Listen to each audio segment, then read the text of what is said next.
Сәлеметсіңдер ме, құрметті тыңдармандар. Біздің келесі қонағымыз Парасат дебат клубының экс-президенті Шамидинов Ағабек. Ағабек мырза, сіз қандай адамсыз? Өзіңіз жайлы толығырақ біздің көрермендер білмейтін қандай қасиеттеріңіз бар, осы жайында айтып кетсеңіз. Жақсы, рахмет. Ең бірінші кезекте барлық тыңдармандарға, көріп отырғандарға сәлем жолдаймын. Бірінші кезекте өзімді таныстыратын болсам, менің есімім Ағабек, жасым 20-да, Түркістан қаласының тумасы боламын. Қазіргі күнде мен осы Ахмет Байтұрсынов атындағы Қостанай өңірлік университетінің педагогикалық институтында химия биология мамандығы бойынша білім алып жатырмын. 4-ші курспын. Және Парасат дебат клубында да уже аға буынмын. Кетуіме өте аз уақыт қалды. Және мен қандай адаммын дегенге байланысты мен көбінесе өзіме баға беруге ұялам. Толық өзіме баға бере алмаймын. Енді өзімді барынша айтатын болсам, барынша өзімнің тырысатын қасиет ол қарапайым болуға тырысам. Және көбінесе ішімдегі барлық ойларды, барлық идея, эмоцияларды сыртқа шығармауға тырысам көп уақытта. Және барлық адамдармен жақын болуға тырысам, қарым-қатынас орнатуға, және көбірек білімді болуға тырысам, көбірек өзімдегі ішімді жаңа ақпараттармен, жаңа дүниелермен толтырып отыруға тырысам. Жалпы өзім жайлы айтатын болсам осы. Жақсы, Ағабек мырза, сіздің осы дебаттағы үлгі тұтатын, немесе осы кісі секілді болғым келеді деп айта алатын адамдар бар болатын болса, солар жайында айтып кетсеңіз. Жақсы. Менің именно дебат ойнайтын адамдардың арасында мен үлгі алатын адам дейтін болсам, дебатта өзі көп қасиеттер болады. Дебат ойнау адамдарға жақсы қасиеттер береді. Енді қасиеттердің ішінен мысалға кейс құру барысында жақсы идеяларды туындату кезінде ондай жақсы кейс құратын адам, мысалы логикасы мықты адам дейтін адам, ол ең бірінші кезекте ол Аханбаев Бағлан Нұрланұлы. Ол өте мықты кейс құрады. Менің ең бірінші ұстаздарымның бірі. Мен содан көп нәрселерді үйренгем. Және тағы да осы кейс құрайтын адамдар ретінде осы Нұржан Қайырғали, мен бірінші курсқа келген кезде президент болған. Мен ең бірінші ұстаздарымның бірі сол. Және мен өзімнің ағам Азиз Шамидинов, ол ең басына мен келген кезде негіз осы кейс құрып беретін, соның айтқан кейстермен біз көбірек жеңіске жетіп көбірек дамуымызға себеп болған. Содан кейін мен онымен көп жерде бірге болғандықтан көп нәрсе, көп ақпараттарға байланысты көп сұрақтарымды соған қоятын едім, және дебатқа келуіме ең негізгі себепші болған адамдардың бірі сол болған. Соның жетістіктері, соның дебаттағы карьерасын көріп, мен де дебатқа келуге құлшынысым, қызығушылығым артқан. Ал енді дебаттағы негізгі адамдардың ең көп келудегі себептерінің бірі бұл өзінің позициясын жеткізу, сендіре алу қабілеті. Енді бұл қабілетте маған ең үлгі болатын адамдардың бірі осы Нұрислам Жұмакенов. Оның түсіндіру қабілеті, адамдарға ықпал ету, яғни сөз арқылы ықпал ету қабілеті өте жоғары. Өзі мамандығы журналист болған, көп турнирлерде жеңіске жеткен. Одан кейін ол Дастан Қалиев. Ол да адамдарға өзінің сөздер арқылы көп ой салады. Және Нұралы Арыстан бар. Ол да адамдарға бір нәрсені түсіндіруде, мысал келтіруде өте мықты. Және мен республикалық деңгейдегі мен өзім көретін, ең көп еліктейтін пікірсайысшы ол Еркебұлан Әріпбай. Ол шынымен де өзінің интонациясы арқылы, дауыс ырғағы арқылы сөздерді дұрыс қолданып, жалпы көрермендерге түсіндіруде ол өте мықты дебатер деп ойлаймын. Жақсы, Ағабек мырза, енді қазіргі жас буындардың ішінде сізге осы жас буынның потенциалы жоғары, немесе осы жас буынның болашағы зор дейтіндей жас буындар бар болатын болса, солар жайында айтып кетсеңіз. Жақсы. Тек биылғы жас буындарды, жақсы. Өте бір ойландыратын сұрақ. Егер біреуді таңдау керек болса, мен көбірек өзімнің таңдауымды бір ашық айтпауға тырысам. Мынау адам бөлек, ол дамитын сондай адам деп өзіне ол адам бар жерде ашық айтпауға тырысам. Ол айтуым мысалы басқа адамдарға теріс әсер ете ме деген қорқыныш болады. Мен негізінде шынымен де ондай басқалардан ерекше болатын бір кез келген буында, кез келген жерде, кез келген ұйымда ол міндетті түрде болады. Барлық жерде бір адам басқалардан ерекше болып тұрады, ондай адам болады. Бірақ мен керісінше ол именно ерекшелігін байқамауына байланысты бөлмей, керісінше барлығына бірдей қарауға тырысам, барлығын бірдей жақын көруге, барлығына бірдей үйретуге тырысам. Барлығының да қазіргі дебатта қалған, көп дебат ойнап жүргендердің барлығының потенциалын жоғары бағалаймын. Олардың қазіргі турнирлерде көрсетіп жүрген жетістіктеріне мен шынымен де қанағаттанамын, шынымен де жоғары бағалаймын.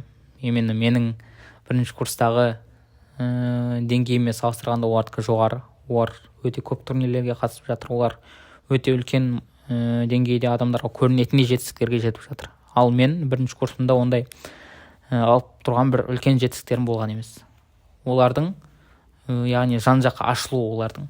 Мысалға мен бірінші курсқа келген кезде тұйық едім, мысалы көп турнирлерге шыққан емеспін, көп жетістіктерге жеткен емеспін, көп адамдармен араласқан емеспін. Ал қазіргі жас буындар көп адамдармен араласады, республикалық деңгейде олар көптеген достары бар. Бірінші курс болса да көптеген жеткен жетістіктері бар, сондықтан да олардың потенциалы, олардың қазіргі күші өте жоғары деп санаймын, және де олар болашақта өте көп пайдаларды осы дебат арқылы алып өзін дамытады деп ойлаймын. Осы сәтте нақты жас буындарды айта аласыз ба? Бір-екі күйін атап өтсеңіз. Мүмкін олар қазір тыңдап осы жерде осы мен есімді айтады ау деп үміт күтіп отыр. Мүмкін бе осы нәрсе? Нақты жас буындарын атау маған шынымен де қиындық тудырады. Сондықтан мен барлық деп айтайын. Парасат дебат клубындағы барлық жас буындар мен үшін өте жақын, барлығы мен үшін өте потенциалды, және барлығы болашақта егер әрекет жасайтын болса, барлығынан өздерінен нәтиже шығаруға болады, барлығы өздерін дамытуына болады. Олардың барлығында мүмкіндіктер жеткілікті деп ойлаймын. Жақсы, Ағабек мырза, осы дебатта сіз кезеңдер бар, дебаттың жаңа айтқан жас буын боласың, одан кейін орта буын боласың, аға буын, одан кейін аламин. Сіз қазір өзіңізде жаңа алғашқы сөзінде айттыңыз, сіз уже аламин кезеңге келе жатсыз. Осы кезде сіздің эмоцияларыңызды білгіміз келеді, жалпы дебат сізге не берді, осы кезеңдерден өту кезінде сізде қандай қиындықтар болды, немесе қандай дамулар болды, осы жайында толығырақ айтып кетсеңіз. Жақсы. Дәл қазіргі менің эмоциямды айтатын болсам, менде әрине қимастық сезімі бар. Өзімнің клубымда қаншама жыл, 4 жылдан бері бірге жүрген, менің көп уақытым дебатта өткен, оны көп адам көрді. Мен өте сборларға, жиындарға келмей қалған күндерім өте аз болған. Барлығына келуге тырысқанмын, себебі менің сабағым қатты қиын болған емес. Сабақпен осы дебаттан басқа менің жұмыста істеген емеспін, басқа бір қосымша менің уақыт өткізетін жерлерім болған емес. Сондықтан да мен көп уақытымды осы дебатта өткіздім. Кейбір кезде сабаққа бармай дебатқа келген, сабақтағы маңызды тапсырмаларды ысырып қойып, осы дебаттағы турнирлерді өткізу керек, өткізетін уақыттар болған. Сондықтан мен осы көп уақытымды өткізген жер, көп уақыт бірге болған адамдарым, мен қош айтысуға санаулы күндер ғана қалды, санаулы айлар қалды.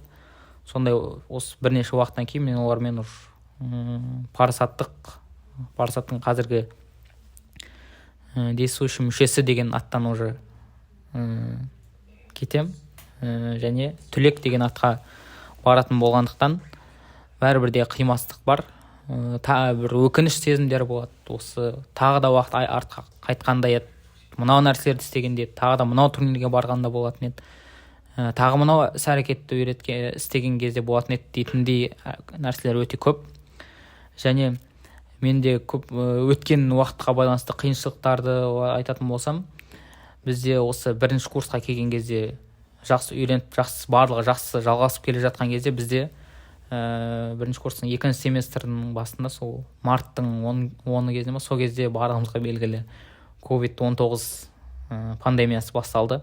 Сол кезде біздің сабақтарымыз барлық бүкіл мемлекетіміздегі сабақтар, бүкіл әлемдегі сабақтар барлығы онлайн күйге ауысқандықтан бізде сабақты да біз дұрыс үйренбедік, дебатты да дұрыс ойнай алмадық. Біз одан кейін онлайн күйге ауысқаннан кейін онлайн турнирлер ұйымдастырыла бастады. Бірақ бұл нәрсе көрсетті, адамдар бір-бірін көріп, эмоциямен дұрыстап ойнамаса, онлайн дебат офлайн дебаттағы сияқты үлкен бір пайда бермейді екен. Яғни дебатты дебат қылатын осы қарым-қатынас деп бағлан Ахамаев айтқан еді. Сол сияқты онлайн турнир бәрібір де офлайн турнирдің берген нәрселерін толық бере алмайды екен. Сондықтан да біздің екінші курстың жартысына дейін бізде онлайн жүйеде болды. Екінші курстың жартысынан бастап біз келдік, бірақ соның өзінде қазіргі күнге дейін, қазір бүкіл менде ғана емес, бүкіл республикадағы көптеген дебатерларда сол кезде онлайн оқу жүйесінің болғандығы әлі күнге дейін әсер етіп жатыр. Әлі күнге дейін қазір олардың мықты пікірсайысшыларының шығуына сол кездегі уақыт әлі күнге дейін кесірін тигізіп жатыр. Сол уақыт бізге өте қиын болды. Және тағы да қиыншылықтарды айтатын болсақ, сол екінші курстың жартысынан бастап қана біз ойнадық. Сондықтан біз көптеген республикалық турнирлерге мен өзім көп шыға алмадым. Мысалы бірінші курста мүлдем республикалық турнирге қатысқан жоқпын. Екінші курста бір-екеуіне ғана қатыстым. Сол үшінші курстан бастап қана республикалық турнирге шыға бастадым. Енді үшінші курсқа дейін мүлдем республикалық турнирге шықпаған пікірсайысшының бір дамып жатыр дегеніне сену қиын. Сондықтан да осы нәрсе қиын болды. Және үшінші курсқа келген кездегі ең қиындықтардың бірі ол маған үлкен бір жауапкершілік жүктелді. Президент болу қызметі міндеттелді. Енді бұл нәрсе болғаннан кейін де мен де үлкен жауапкершілік, көптеген жұмыстар, көптеген қателіктер үшін де жауапты адаммен, және көптеген істерді орындау керек болды. Сол кезде маған өте қиын болды, бірақ менің қуанышыма орай клубтағы әріптестерім және бітіріп кеткен түлектер, біздің аға буындарымыз барлығы маған үлкен көмектесті. Олар барлығы өздерінің кеңестерін беріп, уақыты болған кезде келіп көмектесіп, қандай материалдық тұрғыда да, рухани тұрғыда да маған керек көмектерін барлығын берді. Сол арқылы мен осы клуб үшін қолымнан келген барлық нәрсені істеуге тырыстым. Сол арқылы менің үшінші курстағы міндетімді барынша абыроймен атқаруға тырыстым. Сол кезде маған қиын болды. Ал енді қазіргі дәл қазіргі уақытым барлығымен салыстырғанда ең қиыны сияқты деп ойлаймын. Себебі барлық нәрсе бітейін деп жатыр. Менде мынадан кейін менде қайтадан айналып келіп, қайтадан дәл сол Қостанай өңірлік университетіне қайтадан бірінші курс болып түсіп, қайтадан Парасат клубына келу деген ол мүмкіндік болмайтын да шығар. Сондықтан менің қазіргі уақытым ең қиын уақыттардың бірі болып жатыр. Қимастық, клубымдағы адамдарға деген, жалпы клубыма деген махаббатым мені қазір өте қатты қинап жатыр.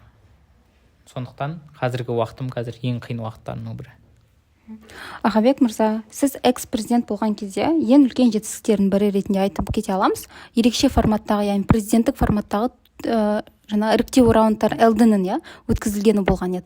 Осы турнирді еске алып, сол президенттік форматты неге сіз осы шешімге келдіңіз? Сол жайында, соның тарихы жайында, жалпы осы формат ақталды ма? Пікірсайысшылардың республика деңгейіндегі ойлары, көзқарастары жайында айтып кетсеңіз. Жақсы. Сол уақытта әлі күнге дейін есімде. Алдыңғы менің осы дебаттағы көптеген оқиғалар әлі күнге дейін есімде. Мысалы, бірінші рет қандай қарарға ойнағаным, бірінші ойында қандай ранг алғаным, қандай позицияда болғаным, бірінші рет қандай турнирге қатысқаныма дейін көпшілік нәрселер әлі күнге дейін есімде. Сол алдыңғы жылы болған турнирде менің анық есімде, қай раундта қандай қарар болғанына дейін. Сол кезде бізде үздік спикерді анықтайтын негізгі ақтық финал бұл PDF форматында өтті, яғни президенттік дебат форматында. Бұны ұсынудағы менің негізгі мақсатым бұл форматты мен өзім көбірек алматылық турнирлер, Алматыда болған турнирлердің видеоларын көбірек сол ютубта болатын еді. Содан мен көріп бұл форматқа қызығатын едім. Бұл форматтың бір ерекшелігі ол неде перестрелка болады, яғни ненің ортасында бір минуттан олар қайтадан шығып бір-бірлеп олар шығады. Бір минут президент сөйлейді, бір минут кандидат сөйлейді. Сол кезде, яғни олардың арасында өте үлкен қарама-қайшылық болады, яғни көрермендерді олар шынымен де қызықтырады. Бір минут мысалы көрермен, мысалға дебатта ойын болып жатқан кезде бір минут президенттің сөзінің шын екендігін түсініп отырады. Ал келесі минутта ол оған қарсы позициядағы кандидаттың сөзінің дұрыс екендігіне, яғни екі позицияға да өзінің сену несі сезінуі шынымен де жақсы болғандықтан бұл формат өте қызықты болады. Көптеген қарарларды бұл ашып көрсетуге, яғни LD форматындағы кейбір ойындар қызық болғанына қарағанда дәл осы PDF форматындағы ойын өте қызықты болды. Бізге де осы төрешілік ету де өте қиындығы да болды, қызықтылығы да болды. Сондықтан сол кездегі менің басқа әріптестерім де бұны қолдады. Сол арқылы бізде осындай ерекше түрде финал ойыны болып өтті. Және сол кездегі шешім үшін, сол кездегі сондай шешімді қабылдағанымыз үшін мен қуаныштымын. Жақсы, Ағабек мырза, енді келесі сұрақ. Біз білеміз, сіз көп жағдайда өзге республика деңгейіндегі пікірсайысшылармен коммуникацияға түсуге бейімсіз, батысқа шықтыңыз, оңтүстікке шықтыңыз, өте осындай географиялық тұрғыдан жан-жақты дебатты көрдіңіз. Бізге өте қызық, сол жақтың дебаты қандай, орталық өңірдің дебаты қандай, айырмашылықтар бар ма, жоқ әлде олардың барлығында осындай бірдей формат, бірдей ережелер ме екен? Жақсы, мен өзім ең бірінші кезекте осы дебатты Қостанайда бастағандықтан, бірінші дебаттың не екендігін, негізгі ережелерін, дебаттың алғашқы түсініктерін осы Қостанайда қабылдадым. Қостанайда мен өзіме керек нәрселерді алдым. Одан кейін менің ең басқа аймаққа шыққандағы ең бірінші турнирім ол өзімнің туған жерімнің қасындағы Шымкент қаласында болды. Сол жердегі турнирге мен екінші курсында бардым. Ол жердегі турнирдің ерекшелігі, ол жерде форматқа байланысты APF форматы болды. Мен оған дейін де Қостанайда да APF форматында ойнағам, бірақ Шымкенттегі APF форматын бірінші рет көрдім. Ол жақта ерекшелік көбірек, айтылған ақпараттардың шынайылығына көбірек олар мән береді екен. Оған дейін мен білмейтін едім. Даже BPF форматында іріктеу ойындары өтті. BPF форматының өзінде бізде ол кезде төрешілер айтылған нәрселерді логикалық тұрғыда түсіндіргенге қарағанда көбірек сіздер нақты ақпарат айтыңыздар, нақты дәлел келтіріп, сол нәрсенің болғандығына нақты фактпен сендіріңіздер деген талаптарды қойды. Сол арқылы біз түсіндік, ол жақта, яғни оңтүстік өңірдегі дебат көбірек нақты ақпаратқа, шынайы білімге, жан-жақты білімге негізделгендігін түсіндік. Одан кейін мен үшінші курсында бірінші рет осы Ақтөбе қаласына бардым, Ақтөбе қаласындағы турнирге. Менің шыққан осы оңтүстіктен кейінгі ең алғашқы республикалық турнирім осы Ақтөбе қаласында болды. Ол жердегі болған турнирде бірінші ол кезде де іріктеу раундтары BPF форматында болды, және APF форматында болған ойында да олар көбірек жеткізуге мән берді. Дауыс ырғағына, жеткізу тәсілдеріне, айтылған ақпараттар дұрыс сендіруге олар көбірек мән берді. Сол арқылы мен LD форматында да ойнадым. LD форматында ойнаған ойынның өзінде де көбірек жеңу үшін көбірек сол төрешімен жұмыс істеу, көбірек сол аудиториядағы адамдарға да әсер ету қабілеті оларда көбірек мән беріледі екен. Және мен өзім ойнап жүрген Қостанайдағы дебатта, орталық өңірдегі дебат форматтармен бірдей. Мен одан кейін Қарағандыдағы турнирге бардым, Павлодардағы турнирге бардым. Ол жердегі дебат ойындарында көбірек ұқсас. Қостанай, Қарағанды, Астана, Павлодардағы турнирлердің көбісінде орда қойылатын талап бұл айтылған аргументті логикалық тұрғыда дәлелдеу. Және оның маңыздылығын түсіндіру, көбірек өзіңнің айтқан аргументтеріңді басқа қарсылас айтқан аргументтермен салыстырып көрсету. Осы арқылы не үшін жеңгеніңді дәлелдеу. Яғни көбірек осы логикалық тұрғыда айтылған нәрсенің шынайы екендігіне сендіру. Осы нәрсе негізгі талап. Бұл орталық өңірлерде қойылатын талап. Сондықтан бірақ барлық жерде дебаттың аты дебат. Барлығында айтатын нәрсесі айтылған нәрсеңді дәлелде. Релевантты нәрсе айт, ойынға қатысты нәрсе айт, сол айтқан нәрсеңді әйтеуір дәлелде. Одан кейін оның қорытындысын айт. Негізгі ең дебат деген ол сендіру деп айтады ғой. Дебат болғаннан кейін не айттың, сол айтқан нәрсеңді сендір. Құр сөз айтпа. Сен сенуге тұрарлық нәрсе айт. Осы нәрсе осы барлық Қазақстанда болсын, бүкіл әлемдегі осы дебат деген сөздің негізгі адамдарға үйрететін осы сендіру. Кім сендіреді, сол жеңеді. Жақсы, Ағабек мырза, енді келесі сұрақ. Сіздің есіңізде сақталған ең қызықты момент именно дебаттағы және ең сәтсіз деп айтсақ болады, өкінішті, осы жерді қайтадан осы турнирда мен осы қателікті теке жібердім ау деген бір өкініштер болса, осы екеуін салыстырып сол жайында бөліссеңіз. Жақсы. менің есімде қалған ең өзім қуанған турнирлердің бірі бұл бірінші Ақтөбеде болған турнирде, бірінші үшінші кортына барған турнирде елдіға бірінші орынмен шыққаным. Ол маған өте үлкен қуаныш сыйлаған, үлкен сенімділік сыйлаған. Осыған дейінгі облыстық турнирлердің өзінде мен елдіға шыққан емеспін. Сол кезде Ақтөбеге барып бірінші рет мен елдіға шықтым. Сол кезде мен ойнаған қарсыластарым барлығы солармен болған ойын өте қатты ұнаған. Ал енді тағы да бір қуанышты сәттердің бірі ол Петропавлда болған республикалық турнир маған өте қатты ұнаған, өте үлкен сезімдер сыйлаған. Біз сол кезде финалға 4 қана команда өтетін болды. Сол кезде біз 4-ші орынмен өттік. 4-ші орынмен өткеніміз, және де елдіға да 4 спикер өтетін болды. Сол 4 спикердің ішінде де мен 4-ші болып өттім елдіға. Осы екі жағдай екеуі де қуантты. Бір күнде турнирдің бірінші күнінің қорытындысы осылайша аяқталған. Ол өте қуанышты болды. Айны бірақ ертеңіне қорытынды күнде біз БФФ-та да біз финалда жеңілдік. Елдіда да мен финалда жеңіліп қалдым. Осы жағдай маған жаман әсер етті. Мен БФФ финалында мен барлық нәрселердің маңыздылығын түсіндірдім. Жоқ, барлық нәрселерді мен дәлелдедім. Практикалық өте көп аргументтер айттым, оларды көп дәлелдеу, көп мысалдарды айттым, бірақ барлығын айтып мен маңыздылығын түсіндірмедім. Дәл сол маңыздылықты түсіндірмегенім үшін мен ашушы үкіметтен қарсылас позицияда мен жеңіліп қалдым. Өзім жабушы позицияда болдым. Және тағы да бір өкінетін нәрсе бұл да осы Ақтөбеде болған, биыл барған турнирде, 4-ші курста барған турнирде бір елді ойыны болды. Ол кезде мен бір кейсті өте жақсы түсіндірдім, бірақ менің кейсім көбірек қарсылас позицияның кейсімен өте ұқсас болды. Мен оны өте күшті дәлелдедім, бірақ не үшін бұл нәрсе өзімнің позициям ойнайтындығын толық түсіндіре алмағандықтан қарсыласымның өзі де мысалы онымен салыстырғанда менің дәлелдемелерім өте мықты болып тұрды. Бірақ мен жеңіліп қалдым. Себебі мен не үшін сол айтып жатқан нәрселерім, айтқан кейстерім өзімнің позициям ойнайтындығын түсіндіре алмадым. Және тағы бір қуанышты нәрсе осы биылғы жылғы барған Қарағандыда болған турнирде біз БФФ форматында болған брейкта біз 3-ші орынмен шықтық 32 команданың ішінен.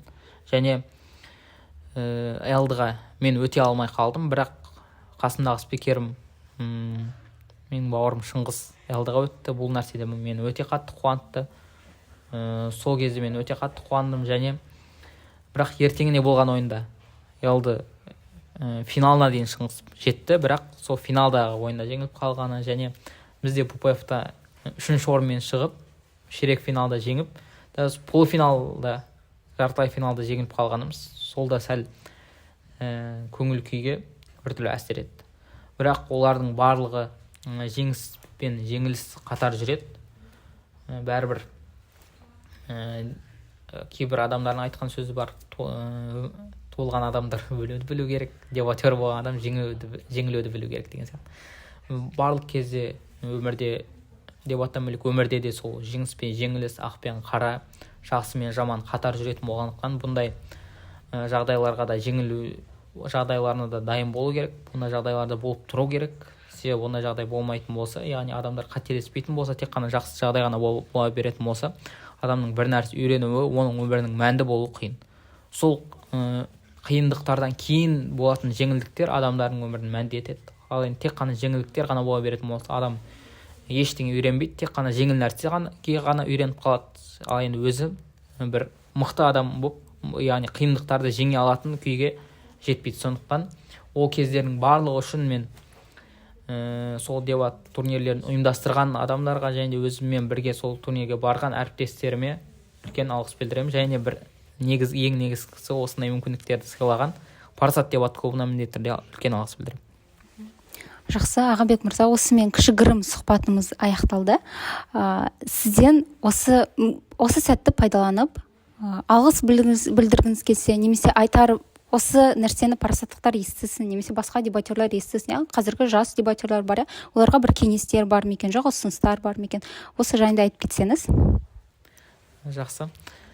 Ең бірінші кезекте бағана айтқан сол республикалық деңгейдегі достарыма, таныстарыма, осы бағана айтқан әртүрлі аймақтарға мен шығып көрдім. Сол аймақтардың барлығында достарым болған үшін мен өте қатты қуаныштымын. Яғни кейбір біздің үлкен ата буындарымыз айтатын еді, қай жаққа барсам да мені күтіп алатын адамдар бар, қай жаққа барсам да менімен бірге жүретін достарым бар деп айтатын еді. Мен де соған